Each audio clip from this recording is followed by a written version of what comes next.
je me permets juste une petite présentation rapide du SIGREF, dont il faut savoir que Jean-Pierre Cornu a été président de 79 à 83 ou quelque chose comme ça. Oh, pardon. De 2000 à 2006, bien sûr. Deux mandats de président.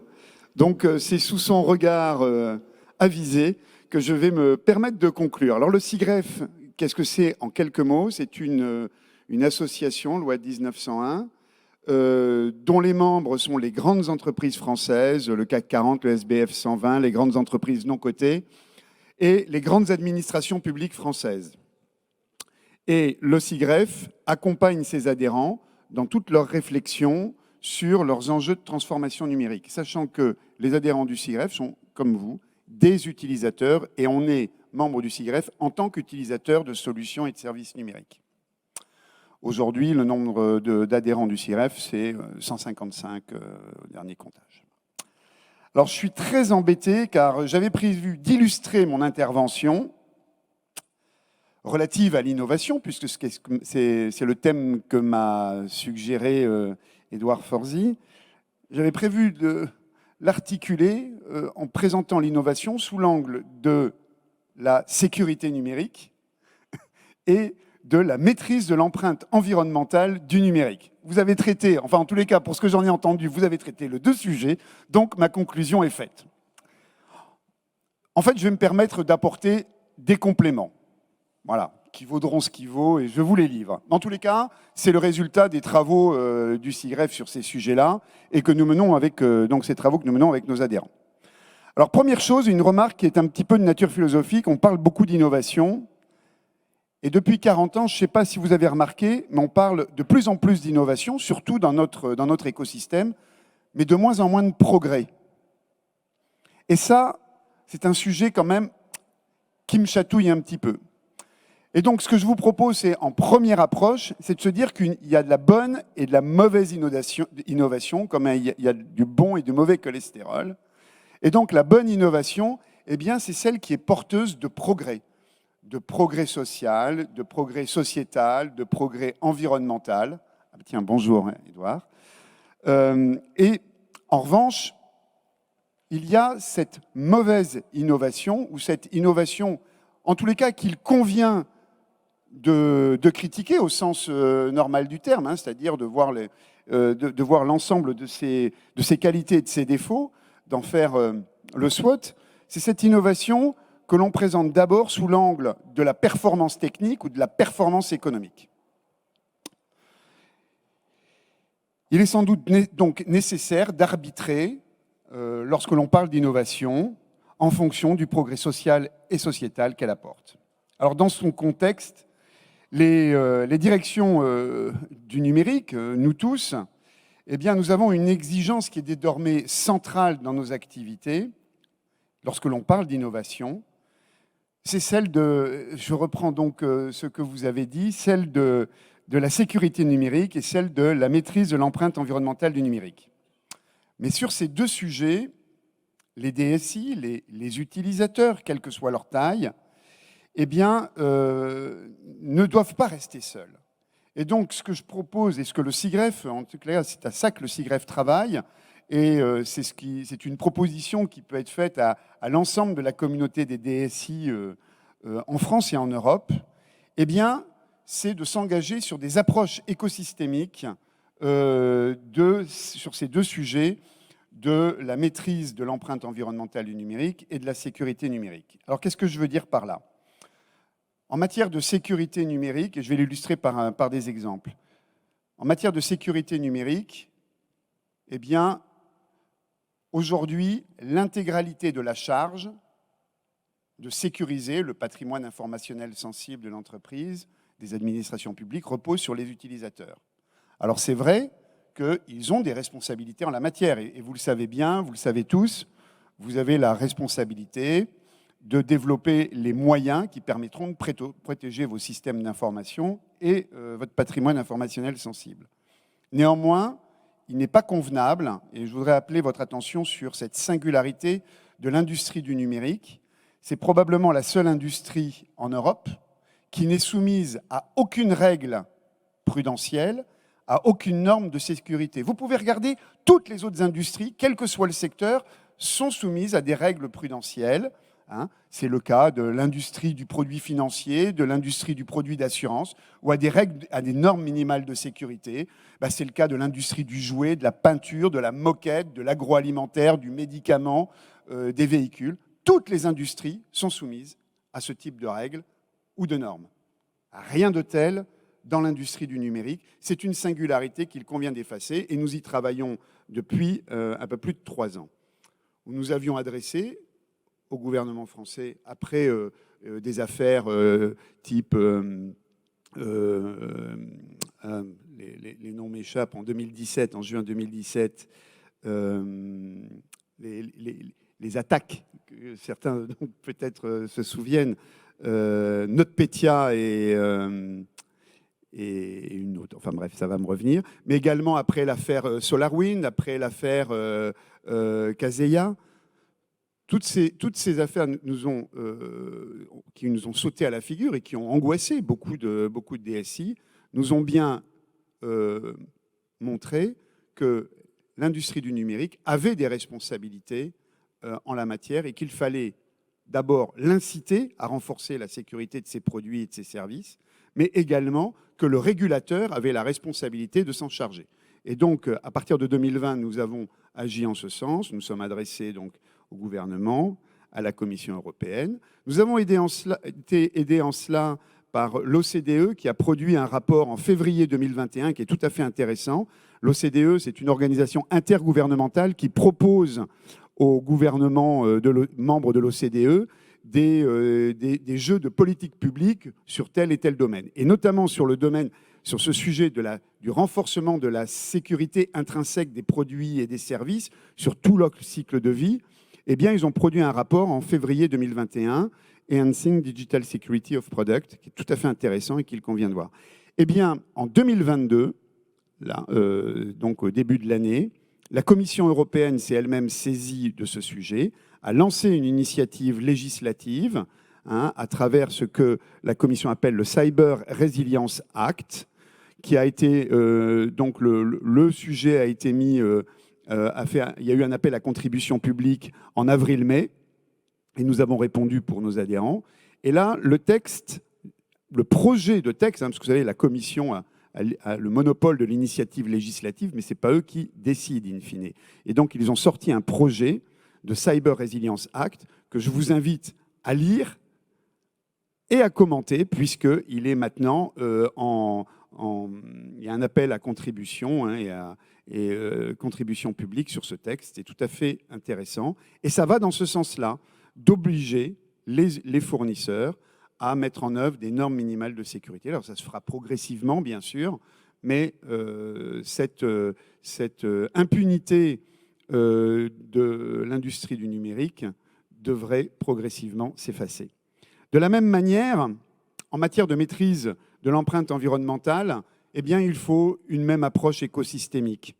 Les utilisateurs, bien entendu, qui ont leur part de responsabilité, mais également les fournisseurs, qui doivent s'engager sur le développement, et vous l'avez très bien dit, notamment la sobriété du code, c'est quelque chose qui s'est complètement perdu, et aujourd'hui il faut y revenir. D'après les chiffres que nous avons pu recueillir, entre une application développée traditionnellement dans le cloud et une application qui est développée de manière sobre, eh bien, on atteint des économies d'énergie de l'ordre de 30 à 40% sur cette application. 30 à 40%, c'est considérable, surtout dans le contexte actuel.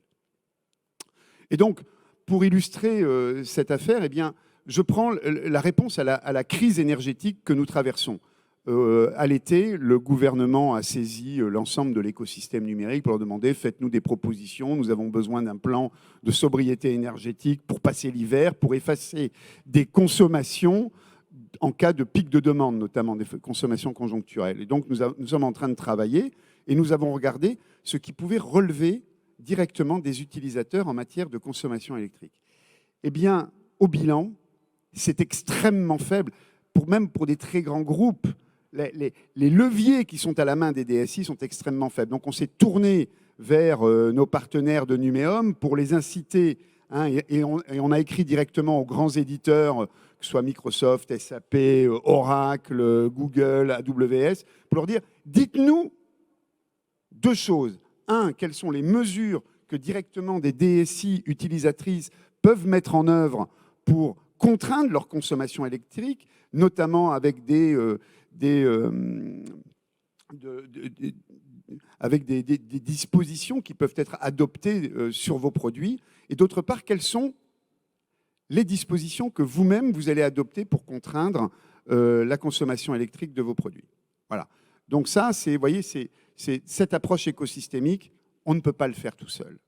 Les directions du numérique ne peuvent pas aller très loin. Je rappelle quand même les chiffres. En matière d'empreinte environnementale du numérique, il faut vraiment les avoir en tête pour comprendre de quoi on parle. Et je parle au niveau mondial. 70% de l'empreinte, c'est la fabrication et le transport des équipements, du matériel, du hardware. 70%.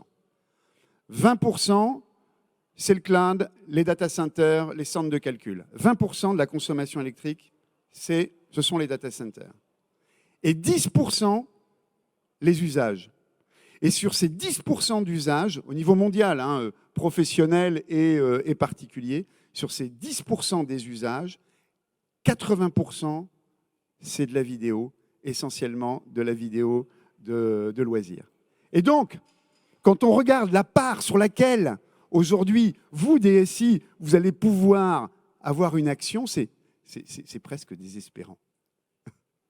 Donc, alors maintenant, attention, quand on parle de consommation électrique, en France, on parle de ces 20% data center, centres de calcul, cloud, et puis de ces 10% les usages.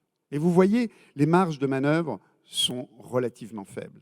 Et c'est pour ça qu'à un moment donné, il faut se tourner vers le régulateur, de lui dire monsieur le législateur, c'est à toi de faire le boulot et de prendre tes responsabilités.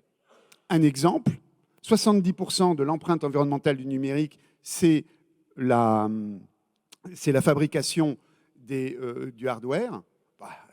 Eh bien, que fait-on pour imposer aux fabricants de hardware de faire de l'éco-conception qui permet d'une part la réparabilité, de multiplier en premier ordre de grandeur, si on va avoir un impact, de multiplier par 2 la durée de vie des équipements.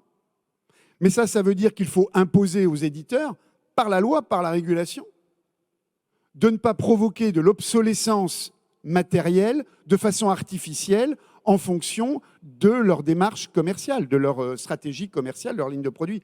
Un exemple, 2 exemples, enfin c'est le même. En 2020, arrêt du support de Windows 10, de Windows 7 pour Windows 10. Ça a provoqué la mise au rebut de millions de postes de travail à travers la planète, de millions, parce qu'ils ne supportaient pas le passage à Windows 10, mais alors avec 0 effet fonctionnel pour les utilisateurs, 0. Eh bien, Microsoft est en train de refaire la même chose pour le passage à Windows 11 et l'arrêt du support de Windows 10 à partir de 2025. Ça va envoyer au rebut des millions de postes de travail, d'ordinateurs et ainsi de suite. Vous voyez, avec ce simple exemple, on voit bien que ce ne sont pas les contrats, ce ne sont pas les inputs des utilisateurs qui feront changer la donne, c'est bien le régulateur et bien entendu au niveau européen. Et c'est véritablement ce que l'on demande et ce à quoi nous travaillons actuellement. Alors, j'ai illustré, donc, j'espère avoir rajouté quelques éléments sur ces 2 sujets de la sécurité numérique et de l'empreinte environnementale du numérique. Parlons d'innovation. L'innovation qui est dans toutes les têtes aujourd'hui, dont on parle à longueur d'antenne sur les chaînes spécialisées, le métaverse. Le métaverse. Donc j'imagine que tout le monde, on a dû en parler longuement au cours. Eh bien, le métaverse, il faut quand même avoir quelques ordres de grandeur. Le métaverse, en premier ordre de grandeur, plonge l'utilisateur non plus dans de la vidéo 2D, mais dans de la vidéo 3D. Ça veut dire quoi en termes de puissance de réseau, de puissance de calcul, de puissance de stockage? Globalement, quand on passe de 2D à 3D, les données, premier ordre de grandeur, on va être au carré.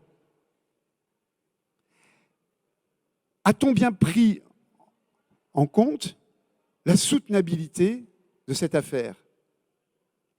On sait que, tendanciellement, on est dans un contexte de contrainte sur l'accès à l'énergie électrique. On ne sait même pas comment, en 2035, on sera capable de faire rouler le nombre de véhicules électriques qui seront présents en France, au moment où on arrêtera en plus les moteurs thermiques. À un moment donné, il va falloir se poser donc la question de l'arbitrage de l'accès à l'énergie électrique, ne serait-ce que ça, de l'arbitrage en fonction de l'utilité sociale et sociétale des usages. Et donc, aujourd'hui, nous nous interrogeons fortement sur l'utilité sociale, sur l'utilité sociétale de cette innovation. Est-elle porteuse de progrès?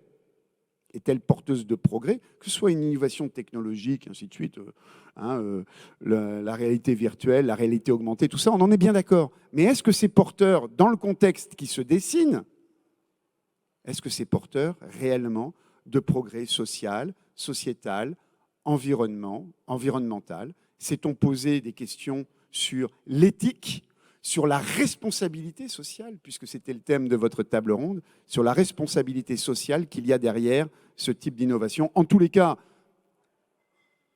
on verra bien ce qui va se passer, mais j'ai quand même, à titre très personnel, bien sûr, quelques doutes sur le sujet. Et c'est la raison pour laquelle, et je crois qu'il faut, je conclue tout de suite, c'est la raison pour laquelle le SIGREF, pour lui-même, pour ses membres, mais également pour l'ensemble de la communauté des décideurs informatiques, des directeurs des systèmes d'information, des directeurs du numérique, eh bien, nous appelons au développement d'un numérique durable, responsable et de confiance. Je vous remercie de votre attention.